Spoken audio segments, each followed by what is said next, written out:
Alright, let's see here.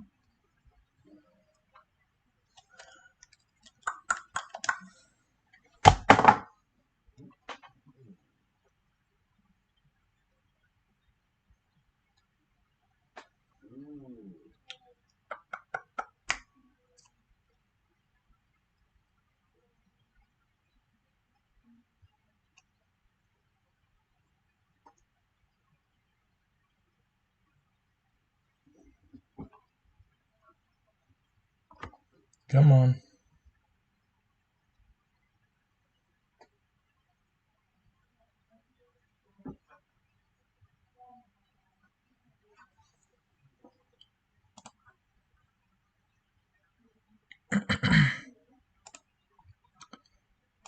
Lose. Oh. Okay. Got something.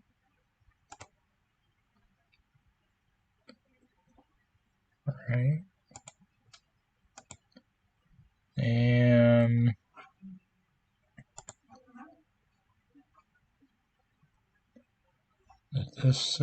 did this get it?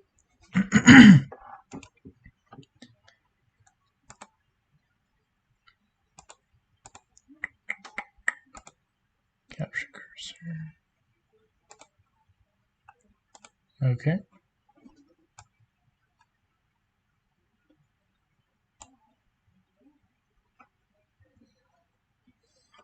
Oh, this is so confusing.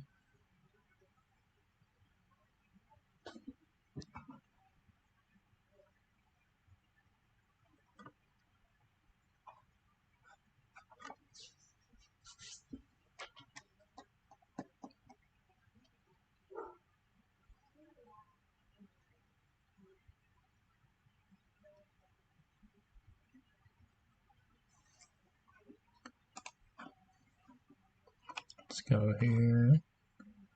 And okay, here we go. Now we need to figure out how to get this to work.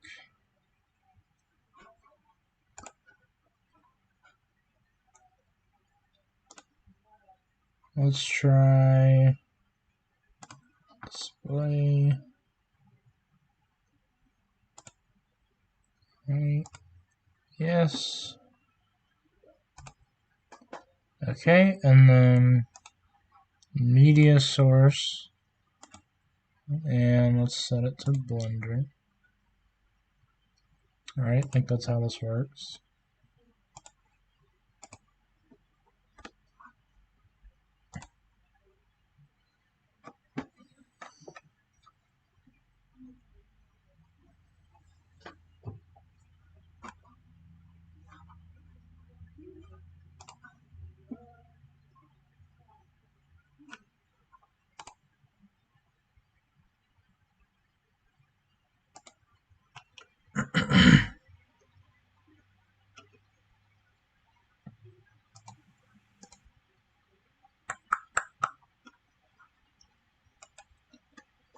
I need to figure this out somehow.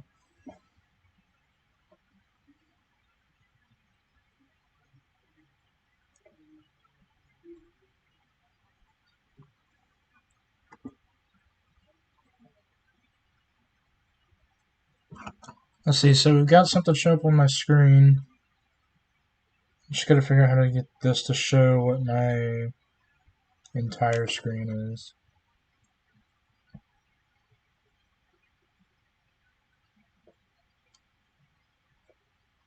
Oh.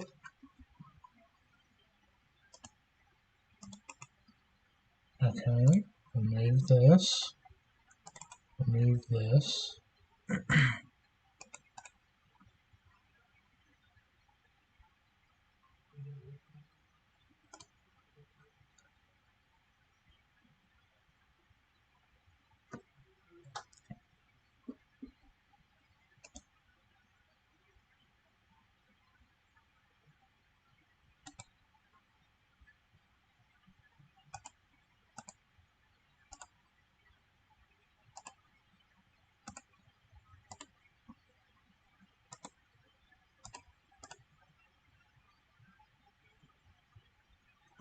Okay, maybe this is what I was trying to do right here.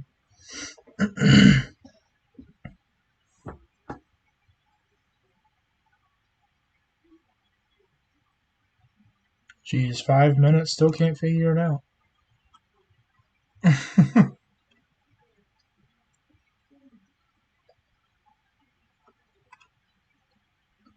Okay.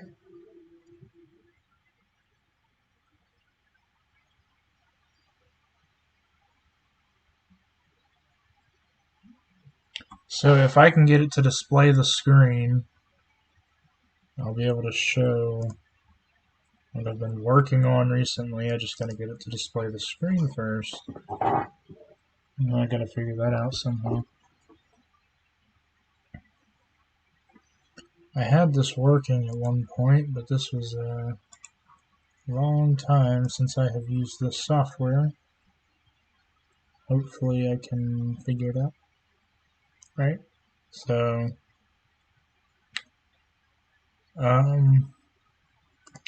maybe browser. Oh. Oh my.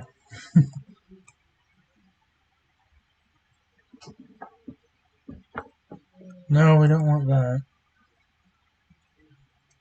Okay. And then change these properties.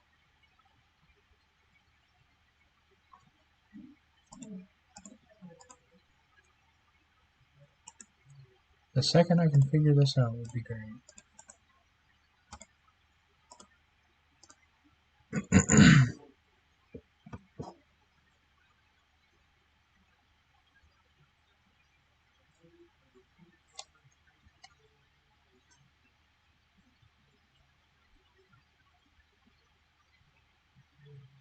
Oh wait, hold on. I think I just figured it out.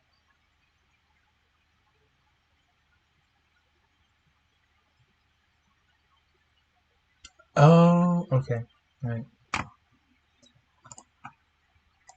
So, hit the plus button, hit display. Okay. Okay.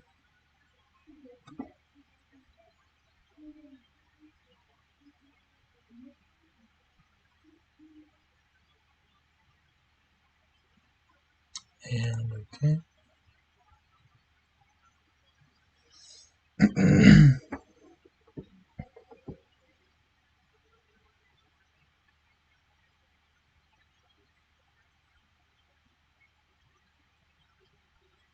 Alright. Lock this and open. So we want to show the screen.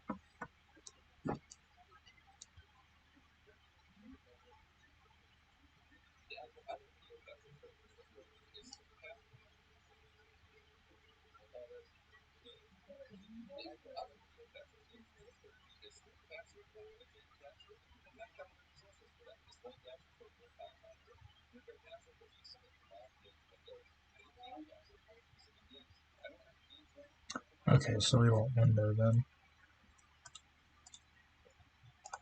Window capture.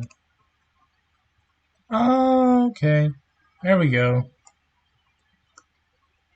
Now we just need to shrink it to fit the screen.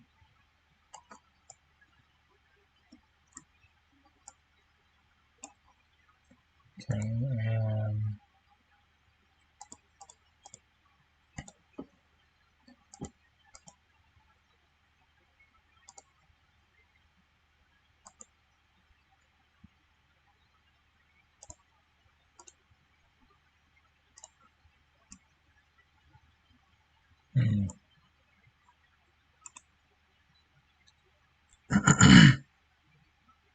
okay, I got something showing.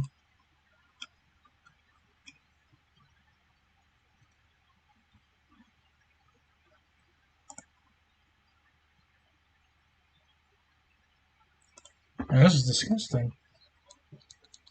I'm just going to enable a simple display capture. That's fine.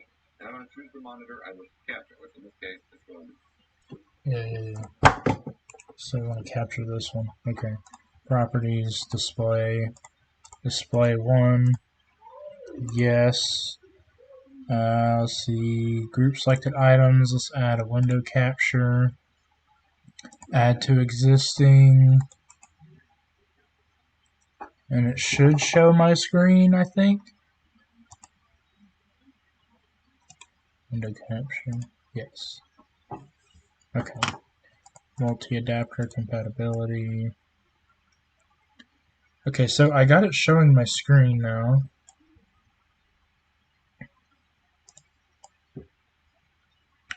Don't understand why it's like this though.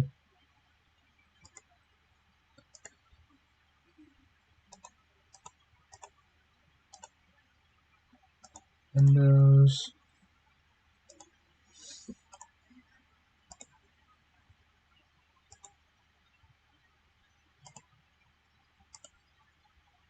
Oh, here we go. Okay. Yay! Alright. Now we got it working. Not exactly sure what I did, but hey, if it works. Now it's too big, so we need to fix that. So let's make it. Let's make it fit the screen real quick.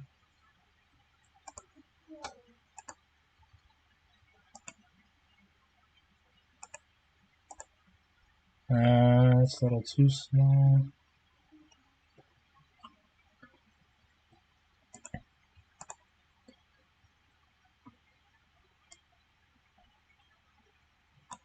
There we go. Alright. Okay. Beautiful. Now I have it showing. Okay, so now that everything's actually working, that took way too long, but at least I got it working. I am preparing to go to school for, let's see. So I'm preparing to go to school to do animation and a graphic design degree. And I'm going to be starting a new channel soon that I'm going to be focusing completely on this aspect of my life. So this new channel that I'm going to create is going to be called Captain Cook Animations, and what I'm going to be doing is creating animations for YouTube that I can share with other people. So this is my first time streaming. I was just trying to see if I get it to work, but this is going to be the channel intro. So this is using Blender. It's a 3D modeling software, animation, stuff like that. And I've been working with animation for about 6 months now, so this is something I've been working on. And this is going to be the intro to the channel that I'm going to create. So the one that I currently have, which you are probably watching this on, for anybody that is watching, is going to be renamed to Captain Cook Gaming, and the other one is going to be Captain Cook Animations. I'm going to be focusing a lot on trying to get animations out as quickly as possible, if I can. I am going to be in college, so it is going to be a factor in the grand scheme of things. But my hope is by using YouTube, I'm going to be able to further my skill in animation and, yeah, get some certifications, all that fun stuff, and really get to know how to use this, right? So I did do an OBS animation before. Well, not OBS animation. I did an OBS streaming at one point, but that was unfortunately a failure because my old computer just could not handle the amount of power that was required to actually be able to do something like that. But I have a new setup now. I have been working very hard for the past year to be able to record this computer that I currently have, and I'm very proud of it. It is so much better than the old one that I had. I can do so many things now. I have so many capabilities. Really a beautiful thing. And yeah, I'm going to be working a lot with animations. So hopefully I can get this to work, right? So as of right now, I already have a couple of animations I've already done. I'm going to be releasing them in kind of like different videos. Like for example, I've already done this one, and if we go to open here, can look at some of the other ones that I've done. So let's see, what's a good one I can show off that I've done? Okay. Yes, this one's pretty funny. So I'm currently working on walking cycles, and yeah, it's not going too great at the moment. As you can see, beautiful arm structure right here. I mean, absolutely on point with what you'd expect from a beginner. But this was my first attempt at making someone walk, right? So this is what I got. It's a something, right? It's definitely something. Um, Yeah, this was a couple of months ago when I tried this. It obviously is not how a human walks. This is not what humans do. So clearly, I had to go back to the drawing board, which I did. And so after going back to the drawing board and working with a few things, I tried to do running. I think this was, yeah. So this one I got a lot better with. I tried to work a lot with my X, Y, and Z's over here, right? So you can see they're moving constantly to adjust with the character. Now the arms and legs are moving at the same time, and there is a head bob, so there could be some improvements made there. But overall, I think this is a pretty good animation um, for someone who's starting off for walking animations. So, I literally had to look in a mirror and kind of see how does a human walk to kind of figure out how to like what to base my design off of, right? Um, Other stuff that I've done is frag explosions, right? So I've worked with like trying to make explosions because who doesn't want to do that? For some reason, it's not showing all of the fire and stuff because these are supposed to light up. I don't remember how I did it. I think if I render it here, let's see. It's supposed to be like a really big fiery explosion. I can't remember how I got it to work though, so I will have to work with that later and figure it out. And I'll definitely stream, like what the deal is with that.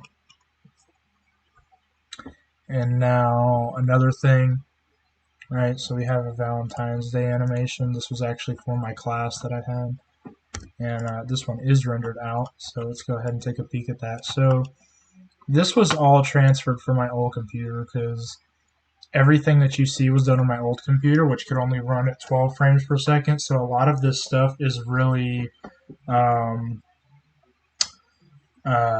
faster, right? Because on the old computer it showed really slow and kind of like glitchy, but now it's actually moving fairly quickly. It's definitely moving at a much quicker pace than before.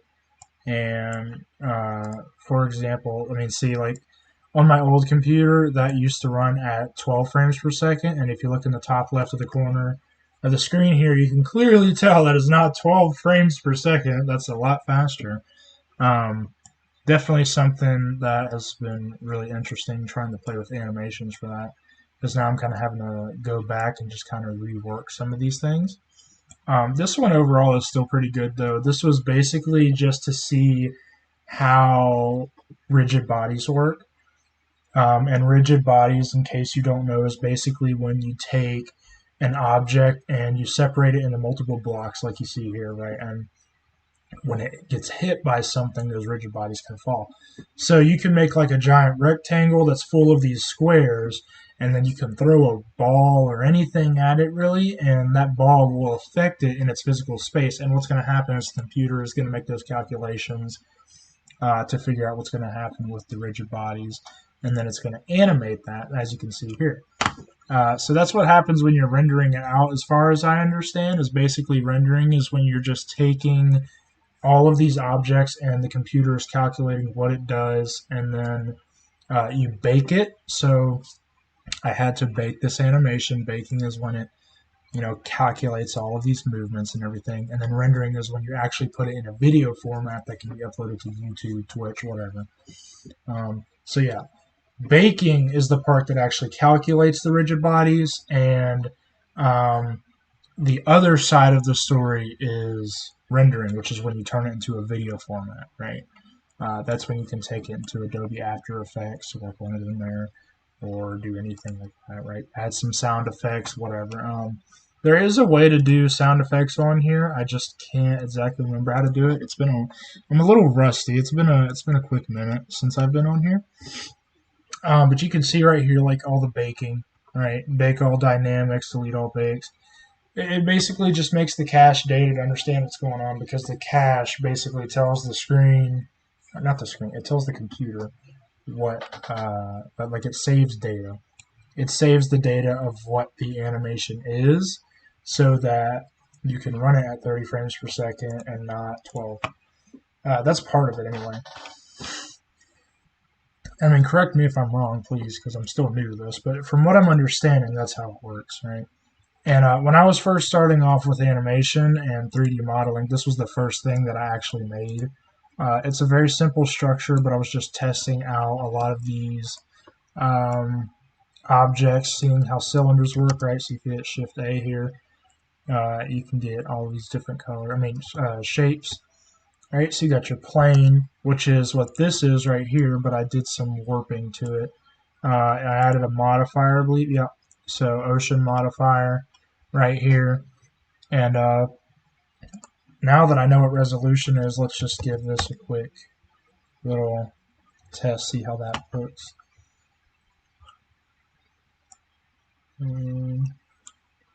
15 resolution.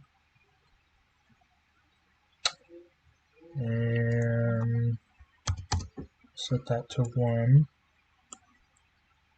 Set this to 2.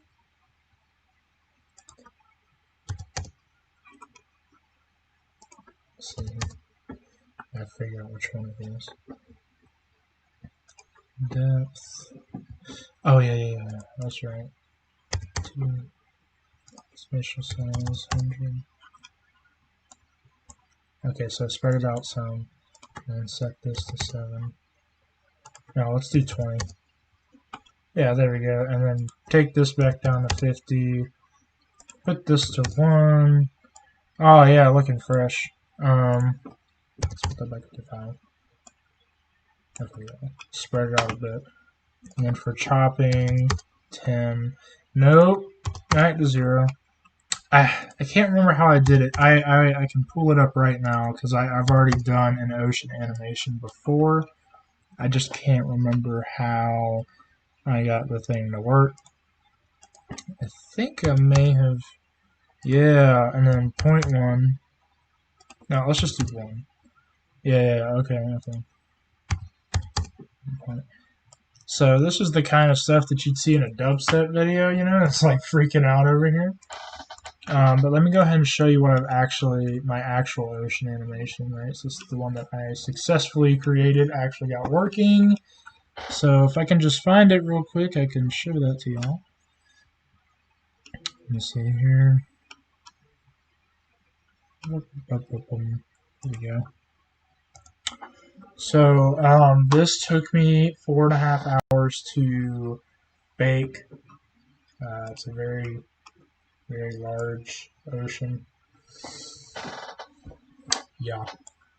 Now let me look at the modifiers so I can remember how I did this. Resolution 30, size 1. Okay. Alright. Yeah, so I don't know. I still gotta remember how I did all this stuff, but it does move. Alright, so I did already bake it a long time ago. It is extremely slow though. You can barely see it moving, but it's moving, right? 0.26 frames per second, but it does move.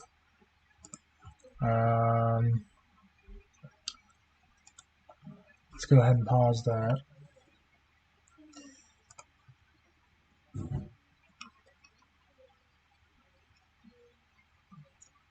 And let's see.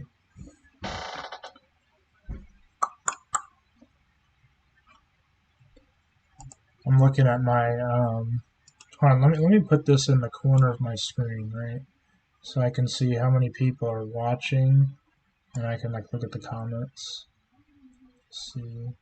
So I'm gonna put it in the corner of my screen right here. Right there. Okay.